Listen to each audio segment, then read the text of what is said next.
మరి గౌరవ మన పార్టీ అధ్యక్షులు జగన్మోహన్ రెడ్డి గారికి మరి నా వ్యక్తిగత కారణాలతోటి ఈ రాజకీయాలకి ప్రస్తుతం దూరంగా ఉండాలని నిర్ణయం తీసుకోవడం జరిగింది. మరి దానికి భీముల నియోజకవర్గ ఇన్ఛార్జ్ బాధ్యతలు కానీ మరి వైఎస్ఆర్ కాంగ్రెస్ పార్టీకి ప్రాథమిక సభ్యత్వానికి కానీ నేను రాజీనామా చేస్తున్నాను. మరియు మీరు ఇచ్చినటువంటి అవకాశానికి ధన్యవాదాలు జగన్మోహన్ రెడ్డి గారికి. నా రాజీనామాను ఆవేదన కోరుతున్నాను. మరి ఏ కాపీలని మన విజయసాయిరెడ్డి ఆర్సీ గారికి, మా పార్టీ అధ్యక్షులు గురువా అమర్నాథ్ గారికి, అలాగే సెంట్రల్ ఆఫీస్ కూడా పంపిస్తారు.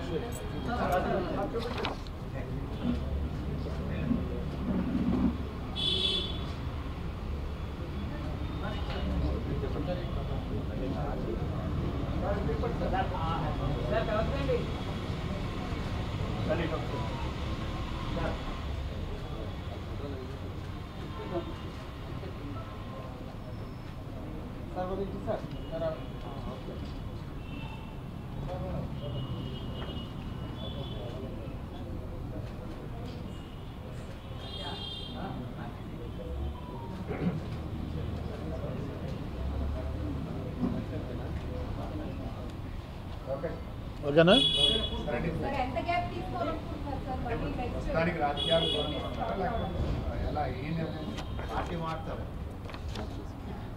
తెలుసు నాకు. Next question. మరి పద్మభూషణ్ మెగాస్టార్ మరి చిరంజీవి గారి యొక్క ఆశీస్సులతోటి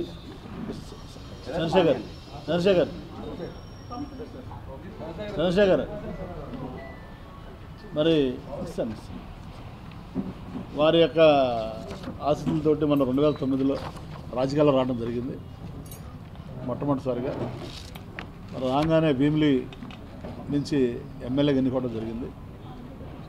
మరి దానికి ముఖ్యంగా కారకులు నాగబాబు గారికి, చిరంజీవి గారికి, పవన్ కళ్యాణ్ గారికి ధన్యవాదాలు. అలాగే మరి 2000 అప్పుడు రాష్ట్రం విడిపోయిన తర్వాత 2014లో తెలుగుదేశం పార్టీలో జాయిన్ అయ్యి మరి పార్లమెంట్ సభ్యుడిగా అనకాపల్లి నుంచి వెళ్ళే అవకాశాన్ని ఇచ్చారు చంద్రబాబు గారు, లోకేష్ గారు. మరి వారికి కూడా ధన్యవాదాలు. అలాగే తర్వాత జరిగిన పరిణామాల్లో 2019లో మళ్ళీ భీమిలి నుంచి ఎమ్మెల్యేగా పోటీ చేసే అవకాశం, అలాగే మంత్రిగా అవకాశం జగన్మోహన్ రెడ్డి గారు కల్పించారు. మరి మొన్న కూడా పోటీ చేసే అవకాశం కల్పించారు. దానికి కూడా ధన్యవాదాలు. మరి ఇన్నేళ్ల రాజకీయ జీవితంలో నేను ఎక్కడా కూడా ఎవరి దగ్గర మరి ఒక న్యాయ పైసా లంచం తీసుకోకుండా, మరి ఎవరి దగ్గర కూడా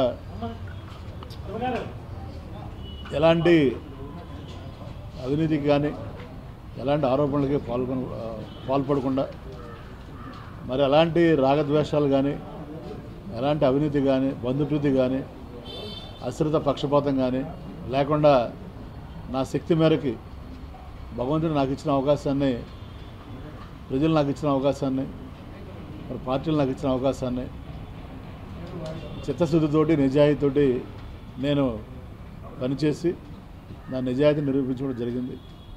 దానివల్లే మరి 2 సార్లు భీమిలి శాసనసభ్యుడిగా, ఒకసారి అనకాపల్లి పార్లమెంట్ సభ్యుడిగా గెలిపించినటువంటి ప్రజలకి, మరి ప్రోత్సహించినటువంటి పార్టీ అధ్యక్షులకి, నాయకులకి అందరికీ కూడా మీ ద్వారా, అలాగే పాత్రికేయ రంగం మరి నా అభివృద్ధిలో పాత్రికేయ మిత్రులు కూడా నన్ను తమ కుటుంబ సభ్యుల్లా చూసి మీరు ఎంతో నన్ను ప్రోత్సహించారు.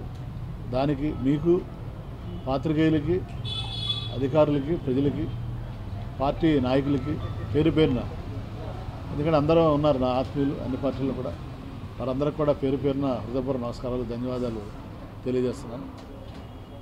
అయితే మనం కొద్ది కాలంగా చూస్తుంది, నేను ప్రజాసేవ చేద్దామని రాజకీయాల్లోకి వచ్చాను. తప్పనిచ్చి రాజకీయాల ద్వారా ఏదో లబ్ధి పొందుదామని అయితే రాలేదు. నేనే లబ్ధి కూడా పొందలేదు, మీరు చూశారు కూడా. గత 16 సంవత్సరాల నుంచి కూడా, 17 ఏళ్ళ నుంచి నాకు పొందే ఉద్దేశం కూడా లేదు. అలా ₹1 కూడా నేను సంపాదించలేదు, సంపాదించే ఉద్దేశం కూడా లేదు. సో ప్రజాసేవ చేద్దామని వచ్చాము.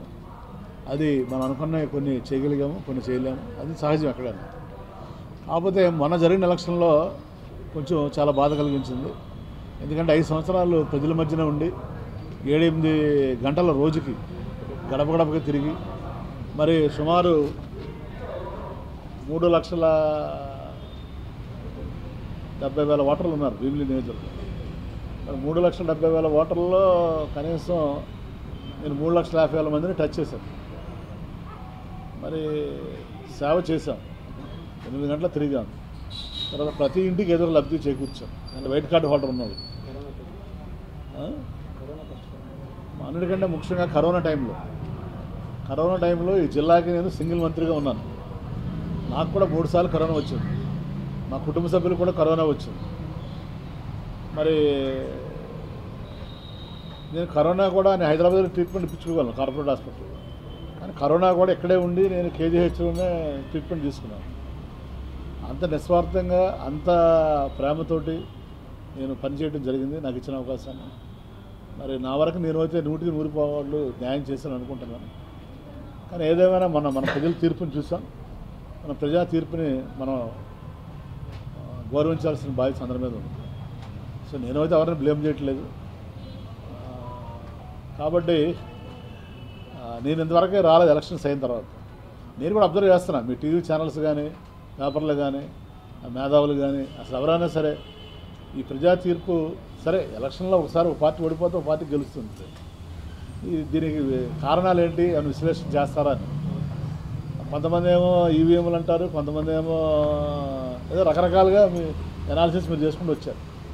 సో ఇదేంటంటే ఒక కేస్ స్టడీ. మీరు కూడా అసలు ప్రజలు ఎందుకు తిరస్కరించారు అనేది కూడా మీరు ఒకసారి కేస్ స్టడీ చేయాలి. ఏది ఈ జర్నలిజంలో శ్రీనివాస్ గారు అంటే ఒక 25 ఏళ్ళ నుంచి ఉన్నారు పెద్ద శ్రీనివాస్. మరి ఇక్కడ రాజధాని పెడతామన్నా అన్ని పథకాలు ఇచ్చినా మరి ఎలాంటి అవినీతి లేకుండా పరిపాలించినా మరి ఎందుకు ప్రజలు ఇచ్చేస్తారనేది తప్పనిసరిగా మరి నా వరకు అయితే నాకేమీ అర్థం కాలేదు ఎందుకు అలా జరిగింది అనేది. మరి నేను అనుకుంటాం ఇక్కడ స్థానికంగా ఉన్నటువంటి అభ్యర్థులను చూసి వాళ్ళు ఓట్లేరు ప్రజలు, పైన ఉన్న వాళ్ళని చూసి వాళ్ళు నిర్ణయం తీసుకుని ఉండొచ్చు అని నేను భావిస్తున్నాను. మా వరకే నేను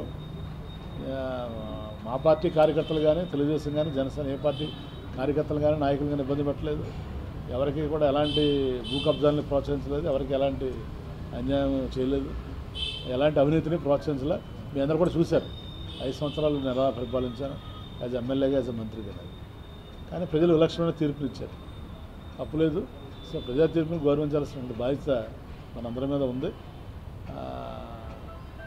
సో ఎన్నో మరి లోటుపాట్లు ఉంటాయి, ప్రతి పార్టీలో మంచి ఉంటుంది చెడు ఉంటుంది, ప్రతి నాయకుల్లో మంచి చెడు రెండూ ఉంటాయి.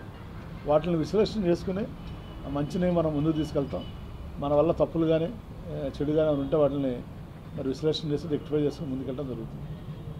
కానీ నేను ఇప్పుడు ఈ నిర్ణయం తీసుకున్న సడన్గా కారణం ఏంటంటే మరి